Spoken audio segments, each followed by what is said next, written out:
इंसान का पूर्व जन्म उसका पीछा नहीं छोड़ता है। वैसे मैंने 2012 में चुनावी भविष्यवाणी के काम को टाटा कर दी थी, लेकिन जब भी कुछ होता है दोस्तों का फोन आता है, अरे इसका क्या असर होगा, जरा गणित करके तो देखो। बीच बीच में मेरा भी मन कर आता है। ऐसा ही बिहार में हुआ। जब नीतीश कुमार ने पासा पलटा तो दोस्तों के फोन आए कि भाई चुनाव पे इसका क्या असर होगा। मैंने कहा इससे तो पासा पलट गया। मैं कहा कैसे पासा पलट गया, एक राज्य से कैसे पलट जाएगा। तो फिर मैंने बैठ के गणित किया और देखा कि इसका क्या असर होगा। उसका कपड़ा छान निचोड़ आपको बता देता हूं। भारत को आप 3 भागों में देखिए। ये उत्तर दक्षिण पूर्व पश्चिम वाला मामला छोड़ दीजिए, चुनावी गणित ये नहीं है। चुनावी गणित समझना चाहते हैं तो 3 हिस्सों में देखिए। पहली है वो पट्टी जो बंगाल से लेके केरला तक चलती है। दूसरी है इधर वाला पश्चिम उत्तर का हिस्सा जिसमें हिंदी भाषी क्षेत्र, उसमें से बिहार और झारखंड को निकाल दीजिए, गुजरात उसमें जोड़ दीजिए। इस वाले पहले वाले में है एग्जैक्टली 190 सीटें, दूसरे में है 203 सीट। बच गई बीच की एक छोटी सी पट्टी नुमासा एरिया जिसमें कर्नाटका है, महाराष्ट्र है, झारखंड है, बिहार है, 1-2 और छोटे इलाके, हर एक में जोड़ दीजिए। इस तीसरे वाले में है 150 सीटें। अब देखिए 2024 की स्थिति क्या है। एक वैधानिक चेतावनी दे दूं, ये भविष्यवाणी नहीं है। चुनाव से 20 महीना पहले कोई भविष्यवाणी नहीं कर सकता, बिना सर्वे के तो कतई नहीं। और इस बीच में सब कुछ बदल सकता है, तो इसे आप केवल एक बेस लाइन का अनुमान मानिए। मतलब चुनावी दौड़ शुरू जिस लाइन से होती है वो यहाँ, उसके बाद हवा चलती है, कोई ऊपर बढ़ता है, कोई नीचे आता है, उसका कोई अनुमान अभी नहीं बता सकता। लेकिन बेस लाइन बिहार की वजह से बदल गई है और एनडीए और बीजेपी इस वक्त भारी संकट में है। क्यों, अब आपको समझाता हूं। पहले आप उस पट्टी को देखिए, बंगाल से केरला तक कुल सीट है 190। यहां बीजेपी को पिछली बार आई थी कुल सिर्फ 36 सीट, 190 में से सिर्फ 36 एलाइज के साथ थी 42। और दिक्कत है कि इसमें से 18 सीट बंगाल से आई थी, जहां इस वक्त बीजेपी चंद सीट बचाने के लिए भी स्ट्रगल करेगी, क्योंकि चुनाव के बाद बीजेपी की स्थिति बंगाल में बहुत खराब हो गई है। दिक्कत कुछ उड़ीसा में भी होगी, तेलंगाना में बीजेपी को फायदा हो सकता है, लेकिन वो फायदा उड़ीसा में बराबर हो जाएगा। तो कुल मिला के इस इलाके में समझिए बीजेपी को कोई 10 सीट का नुकसान होगा, एलाइज के साथ 15 सीट का नुकसान। याद रखिए बीजेपी को 2019 के चुनाव में अपने आप 303 सीट मिली थी, अपने एलाइज के साथ यानी कि एनडीए के मिला के 353 सीट थी। अब दूसरे हिस्से को देखिए, ये जो पश्चिम उत्तर वाला जहां बीजेपी बिल्कुल झाड़ू लगाती है। पहला इलाका वो था जहां बीजेपी डोमिनेंट फोर्स है ही नहीं, दूसरा वहां है जहां बीजेपी पिछले 2 इलेक्शन से बिल्कुल सुप्रीम डोमिनेंस में रही है। ये आप पकड़ लीजिए, हिमाचल, उत्तराखंड, राजस्थान, हरियाणा, दिल्ली, उत्तर प्रदेश, मध्य प्रदेश, छत्तीसगढ़ और गुजरात। कुल सीट 203। इन 203 में से बीजेपी को पिछली बार अपने 1-2 छोटे सहयोगियों के साथ 182 सीट आए थे। अब आप तर्क के लिए फिलहाल मान लीजिए कि बीजेपी को बहुत भारी नुकसान नहीं होगा। हो सकता है अगर कांग्रेस थोड़ी सी भी खड़ी हो जाए तो बीजेपी को 50-100 सीट का नुकसान यहां हो सकता है, लेकिन वो हम नहीं कहेंगे। अभी सिर्फ आज की स्थिति देखिए, हरियाणा में, उत्तर प्रदेश में इसी विधानसभा चुनाव के हिसाब से देखें, मध्य प्रदेश में कुछ नुकसान, थोड़ा नुकसान राजस्थान में। इसको अगर आप मोटा हिसाब कीजिए, कोई 30 सीट तक का नुकसान यहाँ हो सकता है। याद रखिए 30 सीट का नुकसान होने के बाद भी बीजेपी को 200 में से 150 सीट आएंगी, यानी कि बीजेपी की डोमिनेंस है। फिलहाल हम मान के चल रहे हैं, जब तक स्थिति बहुत खराब नहीं होती, फिलहाल उसको मान लीजिए। बेस लाइन हम देख रहे हैं ना, वास्तविकता नहीं। तो कुल मिला के अब तक हमने देखा बीजेपी को 40 सीट का नुकसान, सहयोगियों सहित 45 सीट का नुकसान। इतना नुकसान बीजेपी झेल सकती है। अब आइए ये बीच वाली बेल्ट। ये बीच वाली बेल्ट मैंने क्यों चुनी? क्योंकि यहां खेल एलाइज का है। इस बीच वाली बेल्ट में बीजेपी को 150 में से खुद आई थी 88 सीट, लेकिन सहयोगियों के साथ आई थी 130। खास तौर पे महाराष्ट्र में और बिहार में, कुछ हद तक झारखंड में भी बीजेपी एलाइज पे डिपेंडेंट है। दोनों जगह नुकसान हुआ है। महाराष्ट्र में सरकार तो बीजेपी की बन गई, लेकिन अब एमवीए के तीनों घटक मिलकर चुनाव लड़ेंगे। शिवसेना जो कि 2019 में कांग्रेस और एनपीसीपी के साथ नहीं थी चुनाव में, अब इनके साथ मिलकर लड़ेगी। वहां कुछ नुकसान होगा।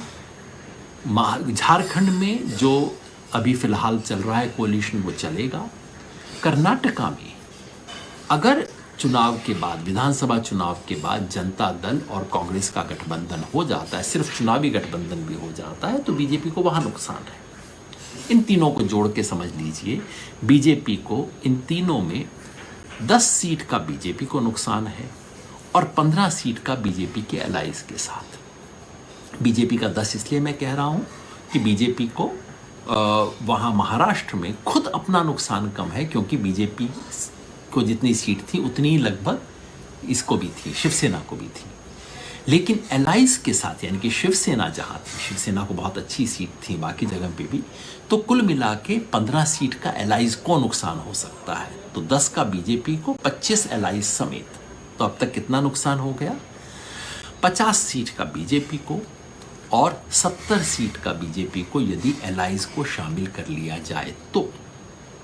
याद रखिए, बीजेपी को 303 सीट थी, एलाइज समेत 353 सीट थी। झटका है, शायद फिर भी बीजेपी बर्दाश्त कर सकती है। यहां बिहार का महत्व है। बिहार में पिछली बार 40 में से 39, एक सीट छोड़ के सारी सीट बीजेपी के सहयोगियों को मिली थी। 17 बीजेपी, 16 जेडीयू और 6 लोजपा। अब नीतीश कुमार के पलटने से सिर्फ वो 16 सीट नहीं जाती, उनके साथ अब जुड़ गए हैं बड़े एलाइज, आरजेडी, कांग्रेस और लेफ्ट। अपने आप में जीतने में असमर्थ हैं, लेकिन अगर तीनों के वोट मिला दिए जाएं तो वो बीजेपी और लोजपा का अलायंस, और ये मान लीजिए 2-4 और छोटी मोटी पार्टी बीजेपी जोड़ेगी अपने साथ चुनाव में, उनसे बहुत आगे निकल जाते हैं।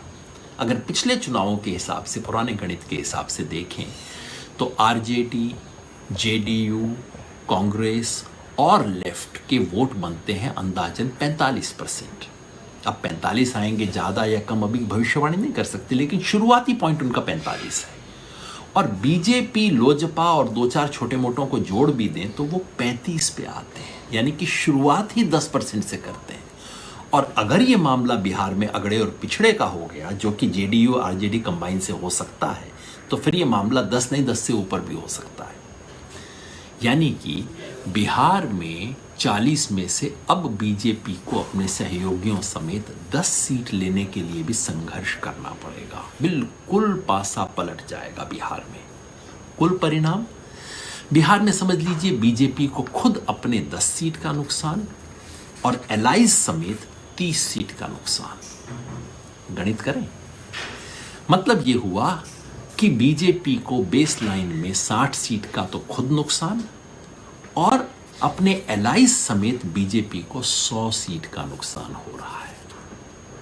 गणित कीजिए, थी सीट 303, बीजेपी को अगर 60 सीट का नुकसान होता है तो बीजेपी आ जाती है 243 पे, चाहिए 272, 30 सीट कम।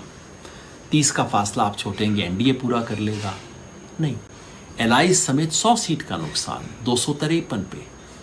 क्या हुआ ये कि एनडीए गायब हो गया। एनडीए में कोई बचा ही नहीं है बड़ी पार्टी। अब बिल्कुल कोई छोटी मोटी पार्टी जो उत्तर प्रदेश में पकड़ लेंगे, पूर्वोत्तर की 1-2 सीट वाली पार्टी, इसके अलावा बीजेपी का आज कोई एलाई बचा ही नहीं। एनडीए समाप्त हो गया है। मतलब बेस लाइन यदि देखें तो हालत पतली है। और बिहार अगर न पलटता तो बीजेपी के पास ये गुंजाइश थी कि बीजेपी कम से कम अपने सहयोगियों के साथ फिर भी 200 के 72 कंफर्टेबली हो सकती थी बेस लाइन में। अब बेस लाइन में उसके नीचे आ गई है। इसीलिए घबराहट है। इसीलिए आप देखते होंगे टीवी चैनल पे अब नीतीश कुमार के चरित्र का विश्लेषण हो रहा है, कैसे पलटू लोग हैं। बिल्कुल पलटू हैं, लेकिन शिंदे पलटू नहीं थे। कल तक शिंदे का विश्लेषण नहीं कर रहे थे लोग। अचानक नैतिकता जागृत हो गई है, अचानक बताया जा रहा है नहीं नीतीश कुमार का तो कोई आधार है ही नहीं, टीवी चैनल बैठ के विश्लेषण कर रहे हैं। क्यों? क्योंकि अंदर से पता है कि नाव डगमगा रही है। बीजेपी का 2024 का खेल ये है कि खूब डुगडुगी बजा के, खूब भोंपू तुरही सब कुछ बजा के, चिल्लपौ मचा के ऐसा माहौल बना दिया जाए, जीत गए, ताकि मैच शुरू होने से पहले ऑपोजिशन वॉकओवर दे दे, घर जाके बैठ जाए। ये इसलिए क्योंकि वास्तव में स्थिति खराब है। मैं ये कतई नहीं कह रहा हूँ कि यही चुनाव में होगा, मैं कतई नहीं कह रहा हूँ कि बीजेपी तो 2024 हार गई है ना, बिल्कुल नहीं कह सकते। मगर बेस लाइन बीजेपी के खिलाफ है। अगर ऑपोजिशन जम के लड़ सके, अगर ऑपोजिशन वॉक ओवर ना दे दे, अगर ऑपोजिशन इस चिल्लपों से घबरा के दुबक के ना बैठ जाए, तो 2024 पलट सकता है। बिहार ने एक उम्मीद दी है। 1974 का नारा था, अंधकार में एक प्रकाश, जय प्रकाश जय प्रकाश। वो नारा बिहार से आया था। आज उसको पलट के कह सकते हैं, इस अंधकार में एक प्रकाश बिहार है।